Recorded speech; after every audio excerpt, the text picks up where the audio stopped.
Chapter 11. First Reporter. Leading. What is leading? Leading is a management function, which involves influencing others to engage in the work behaviors necessary to reach organizational goals. How leaders influence others.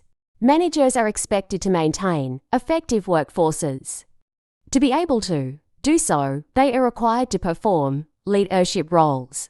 The definition indicates that a person or group of persons tasked with managing a group must assume the role performed by leaders, while leading refers to the function and leadership refers to the process.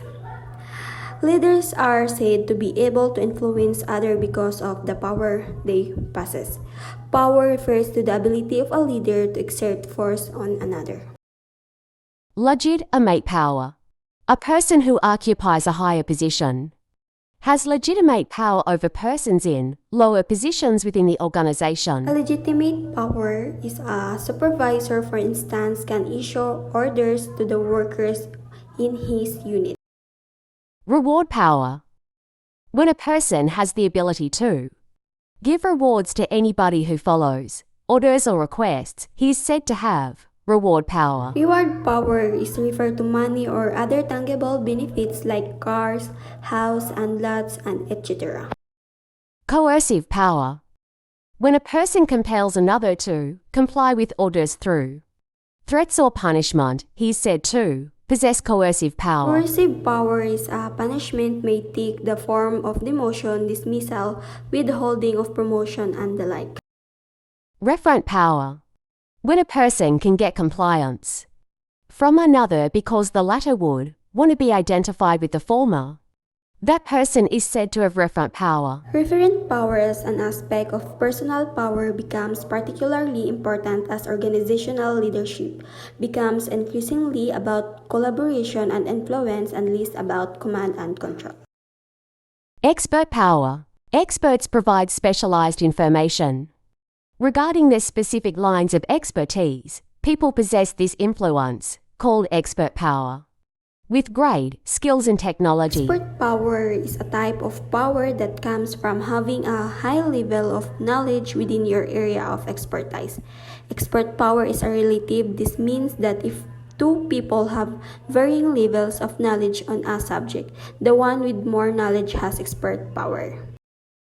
The nature of leadership. Leadership may be referred to as the process of influencing and supporting others to work enthusiastically toward achieving objectives. Nature of leadership is a leader is someone who has the ability to direct and influence others. And leadership is about guiding them to accomplish a common task or objective while encouraging and helping them throughout the process. Traits of effective leaders. 1. A personal drive. Persons with drive are those identified as willing to accept responsibility, possess vigor, initiative, persistence, and health. As a leaders, we rely on drive in ourselves, our teams, and our organization to achieve success. But your personal drive as a leader carries greater weight than the contribution you're making to achieve a goal. 2. The desire to lead. There are persons who appear to have all the qualifications for leadership, yet they cannot become leaders because they lack one special requirement, the desire to lead. Leaders have an intense desire to lead.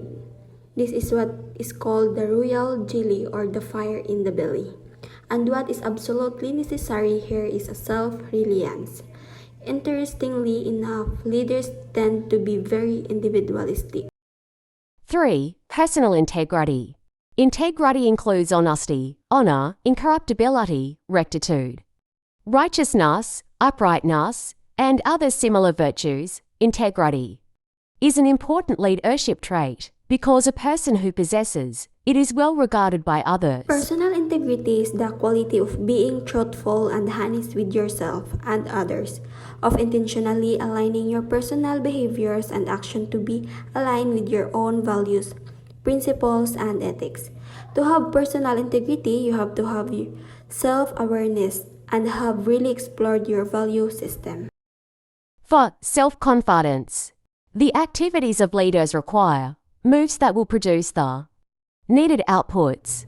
Self-confidence is an attitude about your skills and abilities.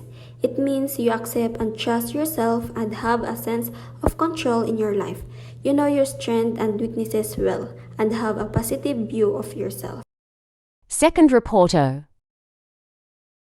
5. Analytical ability. Leaders are oftentimes faced with difficulties that prevent the completion of assigned tasks. 6. Knowledge of the company, industry, and technology.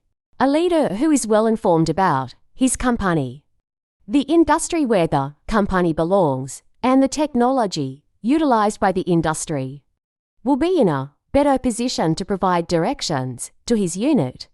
7. Charisma. When a person has sufficient personal magnetism that motivates people to follow his directives, this person is said to have charisma. 8. Creativity. This term refers to the ability of the manager to find new and better ways of accomplishing his work. 9. Flexibility. People differ in the way they do their work. One will adapt a method different from another person's method. Leadership skills. 1. Technical skills. These are skills a leader must possess to enable him to understand and make decisions about work processes, activities, and technology. 2. Human skills. These skills refer to the ability of the leader to interact with people human, say outside of the organization. 3. Conceptual skills. These skills refer to the ability of a person to think in abstract terms and to see how parts fit together to form the whole. Third reporter. Good day everyone. My name is Vincent Rubiano. My course is BSBA HRM 1E. I'm going to report for Principle of Management and Organization, Chapter 11. My topic is Leading. Number 1. Ways leaders approach people. Sometimes leaders alternately use positive or negative leadership depending on the characteristic of the individual subordinate. So ang ways leaders approach people, so unsa daw ang epektibo ana niya sa iyang mga tao or negative effect sa iyang mga kalihukan. Siyempre as a leader, kailangan jud niya na tabangan ang mga tao niya na nangayog tabang as a leader kay siyempre iyaha man ang layunin na motabang and naa dapat na siya ay vital function to help direct na mas mudali ang pagtabang kay para raman pud na sa iyang mga achievement mission and kung ingani iyang style sa pagdala sa tao, it is a positive leadership and if dili kabalo mo dala ang isa ka leader is naa na siya punishment na ginatawag og reprimand or suspension if negative ang pagkadala sa leader. Number 2, ways leader use power. Leadership style also vary according to how power is used. They consist of autocratic, participative, and free reign. So there are 3 power style to use it. Una, autocratic leaders. Is mao ni siya ang mohimo pag isa ka decision without consulting subordinates, no, kanang dili na magpahibalo diretso na mohimo og decision without knowing sa iyang mga nasasakupan. Second is participative leaders. Kani siya is okay kayo ni siya kay usa siya mo himog decision is mo encourage siya sa iyang mga nasasakupan na mo provide pod sila feedback sa decision sa leader. So mao ni siya ang ginatawag na participative in decision making and there are recognized employees or mga iyang sakop to significant role in their organization for her success. Then, so third is free reign leaders. The type of management style if ilang supervisor is maghatag og mga team members para na makomplete ang task na gihatag sa ilang supervisor and para makahimo sila decision unsaon pag resolve sa problems na gihatag and there are group members to make free decision. So mao na no, maghatag og problems para isolve og i-free sila tanan bisag unsa ilang buhaton basta kay masulbad nila ang gihatag na task. Next is leader orientation toward tasks and people. 1. Employee-oriented is when a leader consider employee as a human being of intrinsic importance and with individuals and personal needs to save. So, una sa leader orientation toward tasks and people. One, employee oriented. So, no, if maghatag daw nilang supervisor og tax is dapat nantawon sa niya ang safety sa iyang mga tao ug ang mga needs sa iyang mga tao. Mag-orient daan sila mo go sa ilang mga tax activity.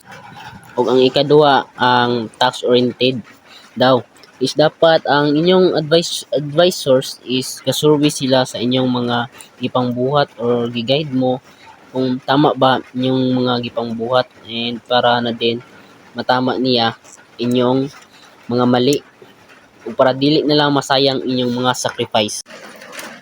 Next is contingency approach to leadership style. The contingency approach refers to the effort to determine through research which managerial practice and techniques are appropriate to the situation. The following are the contingency approach. 1.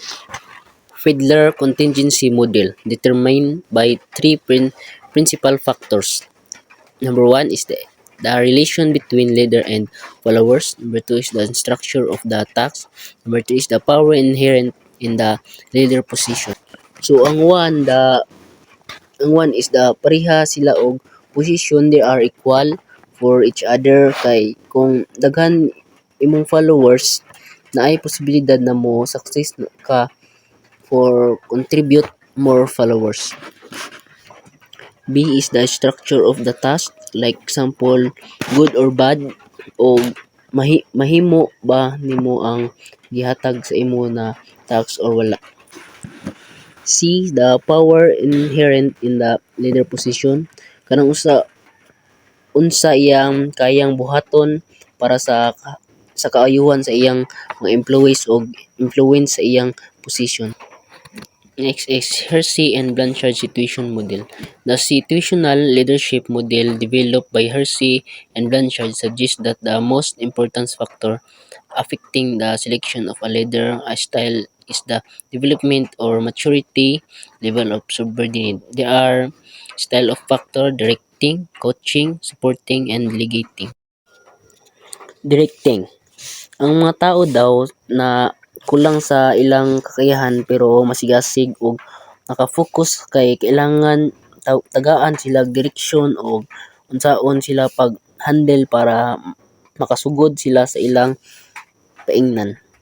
Coaching, so mao ni no ang pipila ka mga tao daw na competence kaayo sa ilang kaugalingon pero dili nila mapagawas ang ilang mga promises is need nila og support to build and grow for his decision making. Supporting, need nila og support to confidence og para ma-motivate ilang kaugalingon.